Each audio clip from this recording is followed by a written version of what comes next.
Thank you. I think this goes with the theme of not just repressing people, but putting people into severe conditions, economically, socially, from the media side. And this goes back to whether we have a state or we have something other than state. Dealing with people with such mentality as subjects or employees within the whole context of a country, and they sack them, they imprison them, they kill them, they repress them. This is not a state. With consideration to what I've said, the government attitude towards BICI recommendation implementation is to mark that we have done. And this is exactly what happened. A good example, what happened to the fired employees. When 4,400 people were fired from their jobs, the government were trying to delay the implementation of reinstatement till maybe 1 year. It happened, I think, in January this year, first month of this year. And what happened is that they reinstated most of them, maybe 90%, but not to their previous jobs. This is one of the mistreatment of them. They have taken the backlog of almost 1 year of the salaries that they've cut, not being paid. They're ill-treating them, more discrimination against. They suspended their promotion and incentives. So this is the sort of things that they are forced to reinstate them. So to mark this recommendation as done and close, they just reinstate them, but treatment-wise, the environment that they are working is worse than where they been fired, because in Bahrain, in several communities, there are the solidarity, that people are helping each other. And those people were living. But now they are back to their jobs, but they are not getting their rights. And this is sort of things that Bahrain needs to consider. Recently, there was a case against Bahrain from 12 organizations in the ILO, and the Bahraini government could not provide a good justification that they have finished this business of the sacked employees or fired employees, and they have lots of issues concerning the protocol or the agreement 111, which talks about the discrimination of the labors and why discrimination in Bahrain about opportunity to get career inside or to get a scholarship even. Now, just for the medics, while we have lots of medics being fired from their jobs, the advertising for recruiting medics to King Hamad, so the hospital that takes the King name, which is supposed to be the umbrella of everyone, King Hamad Hospital, vacancies are advertised in Egypt and Jordan and other places, but not for Bahrainis. This is the situation in Bahrain. Thank you. Thank you. Khalil, Andres? Yes. Thank you. Yeah, I'm Andreas Schüller of the European Center for Constitutional Rights, an NGO in Berlin. And we filed one case in the UK against a member of the royal family, which is at the moment before an administrative court on some procedural issues, and we're also closely looking on the surveillance technique delivered by European companies to Bahrain, and also in preparation to litigate on that soon. I have two questions. I think to Mariam most likely, but first on the UN level, what can we expect there? I mean, the recommendations you made were all excellent, and what was the impression during the UPR session in Geneva, and how supportive is the OHCHR desk? So what can we there expect, a follow-up to the BICI report, or something more by special rapporteurs or special agencies? And another question is, what about the political prisoners? Can we expect any change or any releases before serving their sentences soon, or is it so blocked now? And even also with the latest moves by the Bahraini government, there's no real hope at the moment.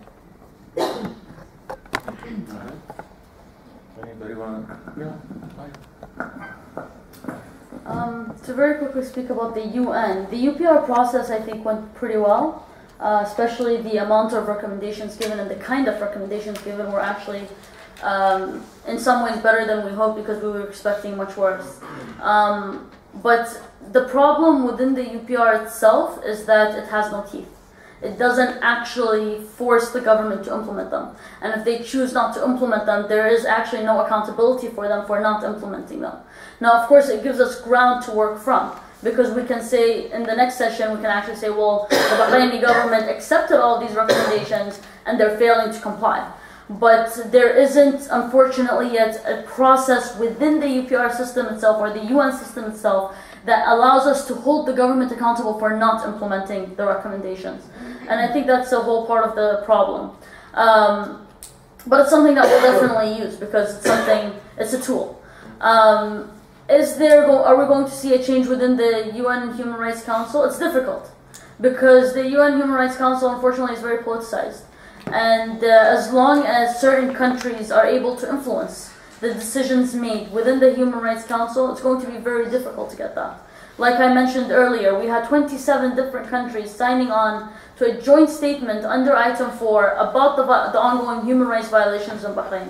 And countries like the UK and the US chose not to sign it, which for me came as a shock, because that was the least they could do. And so this is where we need to raise pressure. We need to put more pressure onto governments to not have double standards towards different countries. We have to look and react and deal with human rights violations everywhere in the same way. So I think that's where we're definitely working on stepping up the pressure in that regard. As for the second question, for the political prisoners, I believe that the Bahraini government doesn't have an incentive to change right now. And as long as they don't have an incentive to change, I don't think we will see change happening. The Bahraini government at this point feels and understands that they have international immunity.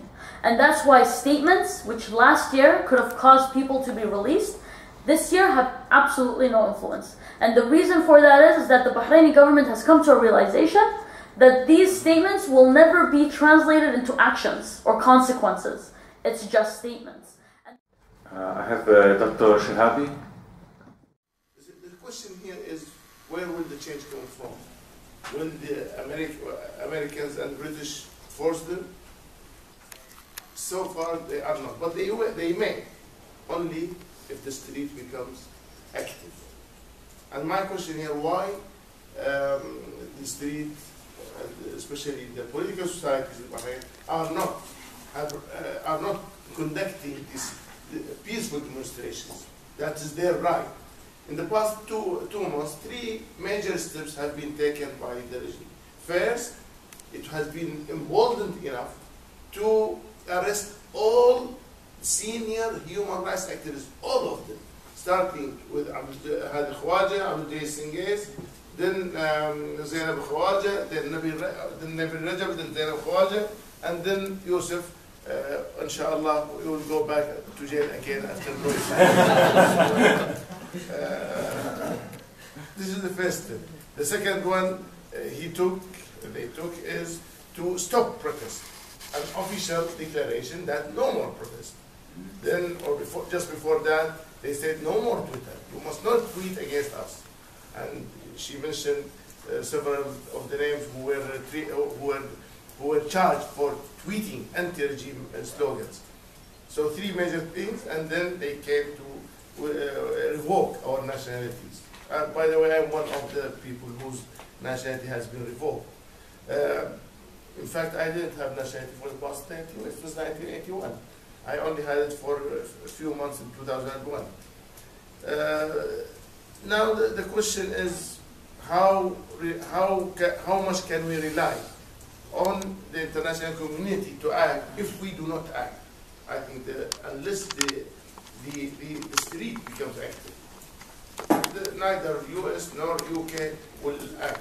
In fact, if they act, they only act to confirm and to consolidate the grip of the regime.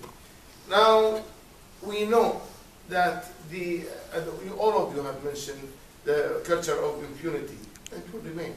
You will never see a member of Al Khalifa being tried for anything. You will never see that. And the day you see one of them really being charged for torture, well, that will be the day that I will be proven to be wrong. And then, where does the problem come from? Does it come from those normal employees, or is it at the top? Where is the? And they say that the fish rots from the top down. Who is the rotting fish here? Who is the head of the rotting fish?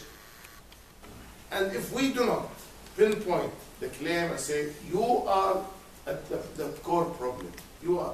In the 90s we had, sorry, I'm taking long. In the 90s we had an uprising. Even at that time, the Prime Minister, who is the worst Prime Minister and the longest serving one in the Arab world, at that time he took something. He ratified, he signed CATS, a Convention Against Torture, in 1998. And he did something. But this one, this ruler now, he has done not a single thing. He didn't take one real positive step in the right direction at all. If anything, he is going from worse. And as I mentioned, 4 steps no other regime would take. How many regimes would revoke the nationalities of their citizens? So I think we have to pinpoint 2 things. First, who is the core of the problem? And secondly, whether we should wait and hope for the US and UK only. I'm not interested in any other country, because these are the countries that make or break the situation, and who are giving unlimited support to the regime. And unless we really motivate the street, nothing will happen. But I can assure you that the situation is not going to be resolved at any cost. Politically, is not going. There's not going to be any political settlement in Bahrain, and I will challenge anybody. We had political settlement in the 80s, but it only led. Sorry, thank you. I think I'll take one more question if there is. Again, Radha. My question is this time is to the doctor and Natalie, and that's basically about the situation for doctors and medics who've either been arrested, detained, or who subsequently faced appraisals by losing their jobs for simply following a code of ethics and doing their job during the uprising. Have you had any sort of report about the situation of medics and doctors and where they stand, and exactly a documentation of what happened? Okay. I have one more. Okay, maybe 2 more. But you already spoke, Dr. Jasim. Yeah, I had a question to Dr. Nadar, but my question is to Hamid really. Now, in the given situation, how you lawyers are going after defending those accused, and how you are following up the cases, in the judicial system, with all the constraints and the problems lawyers are facing. Okay, and one more from somebody who's not actually asking questions. Tara?